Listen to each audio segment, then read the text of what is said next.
Cara, você sabe que agora que eu prestei atenção nessa musiquinha de entrada, é POC, POC, POC. Que negócio de POC é esse, rapaz? Ah, eu acho gostosinho. POC, POC, POC, POC, POC. Bom, pessoal... Deixa eu dar uma olhadinha. Calma aí, deixa eu dar uma olhadinha aqui. Tem escrito ali Carlos Erdi? Tem Carlos Erdi. Esse aí é um artigo que saiu no ano de 2018, né, sobre termografia. Vou contar um pouquinho sobre ele. A gente vai falar bastante sobre termografia nesse programa de hoje. Os nossos convidados vão entrar em detalhes, explicar o que você precisa fazer para executar. E aí a gente tem um produto acadêmico-científico, né, Felipe? É o que a gente sempre faz aqui no nosso programa. A gente tem uma responsabilidade de falar de brincadeiras, né, de diversão, zoeira, mas o nosso compromisso também é falar de coisa séria, até para que quem estiver consumindo, né, possa estar aprendendo e desenvolvendo aí os seus conhecimentos, né, Felipe? Eu sei que você também gosta muito desse tema, não é? Eu gosto, investiguei bastante para esse programa de hoje. Você sabe como eu sou, né? Começa o programa, tema do programa, aí eu vou lá correr atrás para dar uma olhadinha, né? Mas, como você é o cara disso aí também, participou de alguns projetos, nada melhor do que você, né, para falar sobre esse tema no artigo da semana.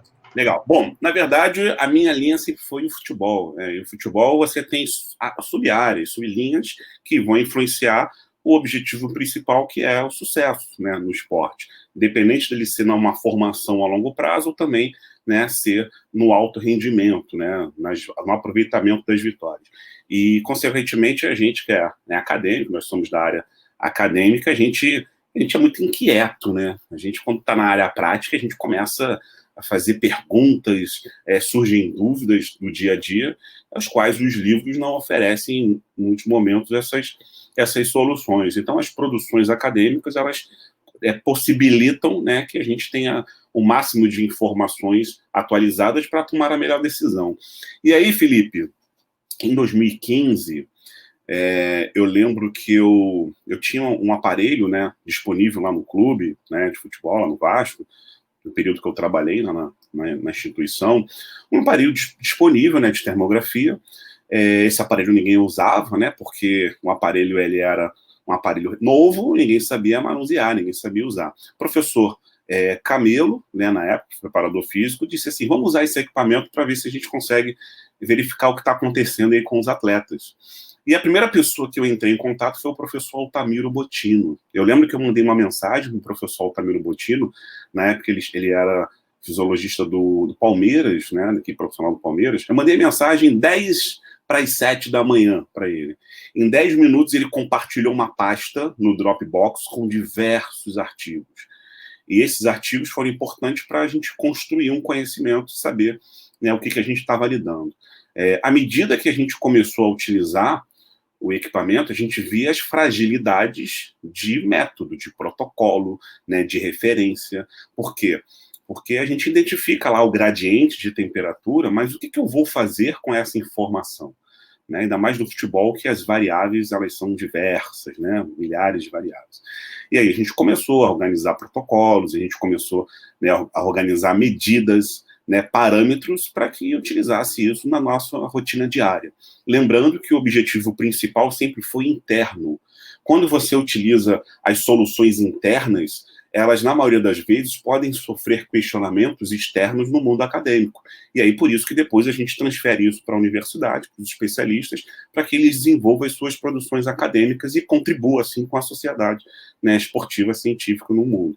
Então, a gente iniciou com limitações, obviamente, com equipamento, tirava a imagem, né, algumas produções acadêmicas, inclusive o grupo de Minas Gerais, né, liderado lá por alguns doutores, inclusive o doutor Emerson Silana, professor Eduardo Pimenta, né, tem um grupo em Minas Gerais muito forte da termografia, que já vem produzindo algumas ciências já há algum tempo. Foi importante também para que a gente tivesse como, né, o suporte, mas o nosso público e a nossa realidade era algo inédito. Então, o que aconteceu na prática? Eu acho, né, Felipe, que a gente se preocupa muito com isso, né, de compreender o que isso aqui quer dizer lá na prática. Esse estudo, publicado pelo Menezes, né, eu tive a participação nesse estudo, junto com o doutor Ria e o doutor Simão, ele aborda principalmente o treinamento de força. Algo que o que a gente sempre percebeu na literatura nunca foi tão direcionado para os atletas, né? A gente tem agora, recentemente, uma mudança brusca no futebol. O Juliano Spinetti esteve aqui, né? Também o Dr. Pedro Tivete. A gente teve uma galera boa, né, falando sobre treinamento aqui, né? O Pedro, o Juliano, o Jota. E a gente tem visto uma mudança nos últimos anos na parte do treinamento. E se eu consigo, através de um equipamento, fazer o controle, né, de temperatura, e a temperatura ela me diz que em um determinado momento, se eu tenho aquela temperatura, né, acima do ideal, eu posso ter um processo inflamatório, a gente começa a fazer brincadeiras. A gente começa a falar, opa, calma aí, o atleta tem um perfil, né? Então, no início da temporada, a gente coletava o perfil termográfico, basal, entre aspas, né? E com isso a gente fazia todo o acompanhamento diário, né, para verificar se ele estava acima ou abaixo daquele ideal. Tá bom, até aí tudo bem. Como é que se organiza essa rotina? Primeira rotina, você tem que ter uma pessoa só fazendo isso. Tá? Não dá para você colocar uma pessoa que faz isso e faz outra coisa, não. É uma dedicação. Então, é um profissional, inclusive, na época do Palmeiras, o Altamiro tinha lá o Davi, que só fazia a termografia, né, dos atletas. Porque você tem que tirar a foto, você tem que controlar o ambiente, o protocolo, e depois interpretar os resultados e passar para os profissionais, né, que estão envolvidos diretamente. Então, a gente começou a fazer isso em 2015. Né? A gente tinha lá os acadêmicos, tinha os assistentes que tiravam a foto, passar isso quando o atleta chegava no clube, né, em jejum, fazia o procedimento lá da avaliação, e depois ele ia para o treino.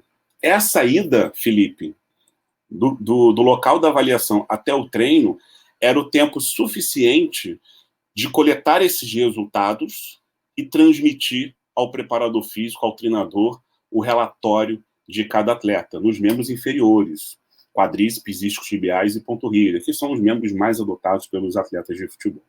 Com isso, a gente cria um monitoramento. Então, o monitoramento ficou resolvido. Agora, o grande brilho da parte do treinamento nessa época foi o treinamento de força. E aí gerenciado e orientado pelo Dr. Roberto Simão.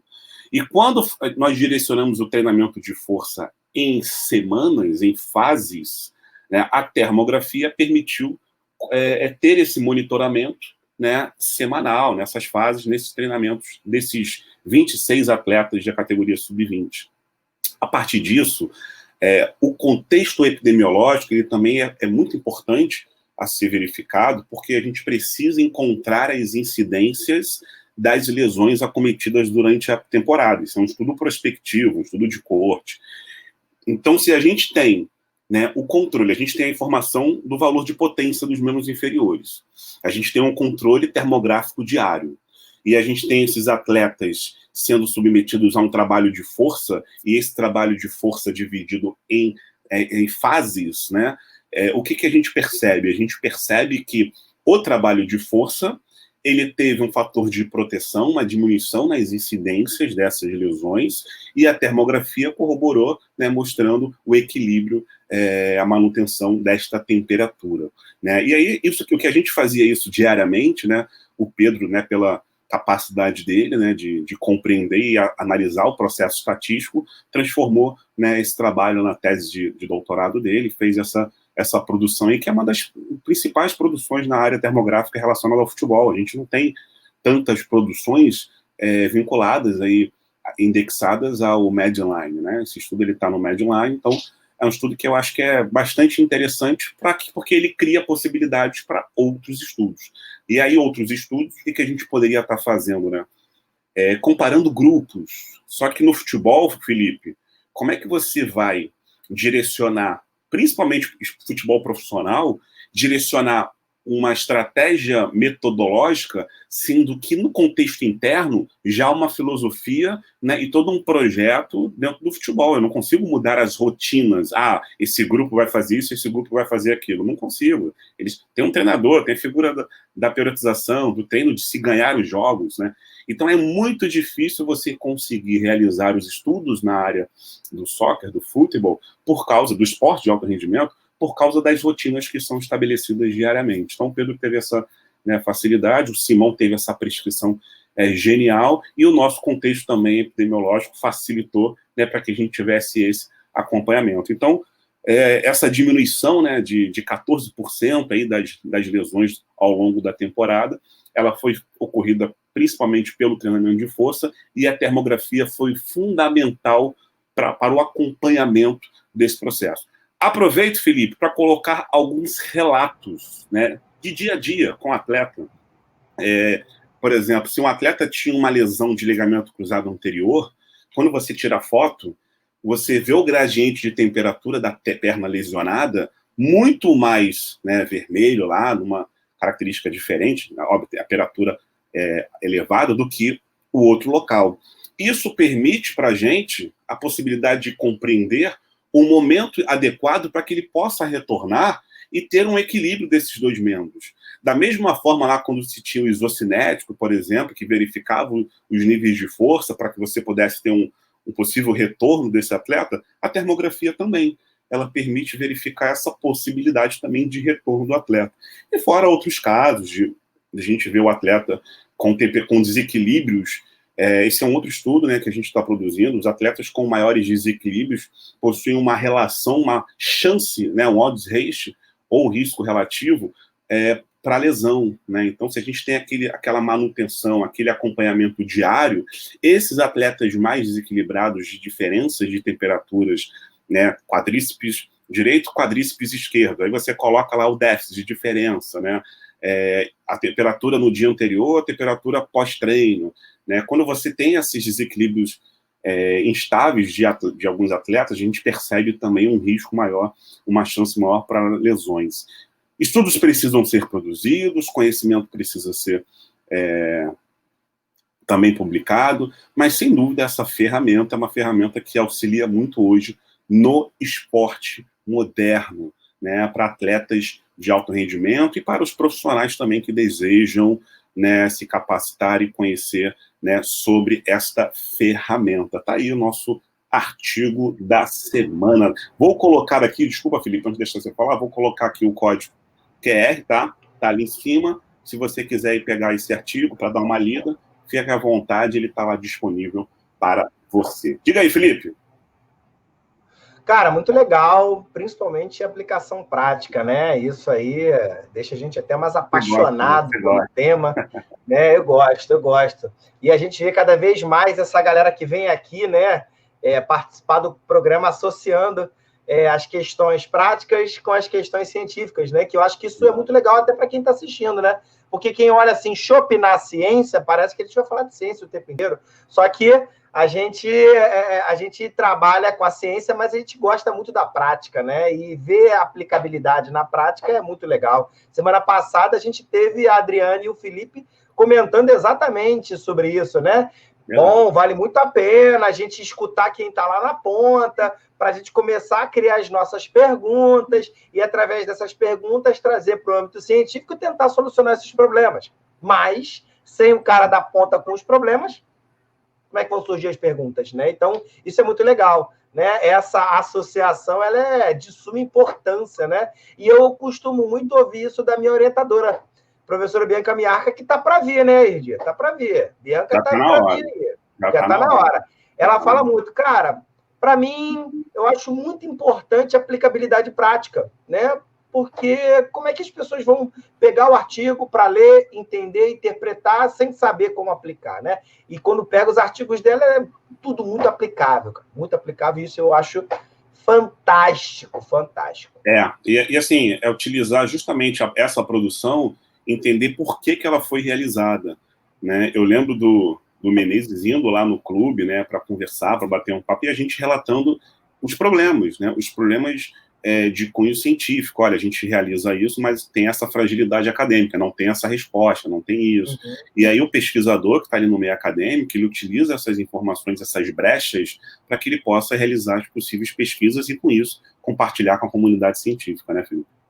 Exatamente. Quando a gente pega um artigo e consegue ver e aplicar, principalmente o cara que está aí começando, tá ali estudando e tudo mais, e vê algo aplicável, ele fica apaixonado. É a melhor forma de você fazer a pessoa se apaixonar pela ciência. É ver algo, ler algo que está presente no seu dia a dia. Isso é maravilhoso. Sem querer, é claro, tirar o mérito das pesquisas básicas, que são muito importantes. Até porque, no meu processo de formação, eu comecei fazendo uma pesquisa básica, né? Eu achei cansativo, um processo lento, mas de muito aprendizado exatamente da base, né? Que aí me deu os subsídios para eu poder ter as ideias e criar perguntas aplicáveis, né? Tudo tem os seus pontos positivos e negativos e a gente sempre precisa reconhecer, né? Com certeza. E essa galera que está vindo agora, eu acho que eles irão abordar esse conhecimento de forma brilhante, porque eles estão estudando isso já há algum tempo, né? É uma linha, uma expertise deles, e eu acho que é uma grande oportunidade de tirar dúvidas e fazer realmente perguntas que venham aí facilitar a vida dos profissionais que desejam trabalhar com esse equipamento. E estão trazendo informação do estrangeiro, tá ligado? Do estrangeiro. Vamos chamar? Esses caras vieram de Madrid, Portsmouth, na Inglaterra, né? Os caras estão trazendo informação lá de fora. Quer chamar? Vamos chamar. Então, vamos chamar aí os nossos convidados.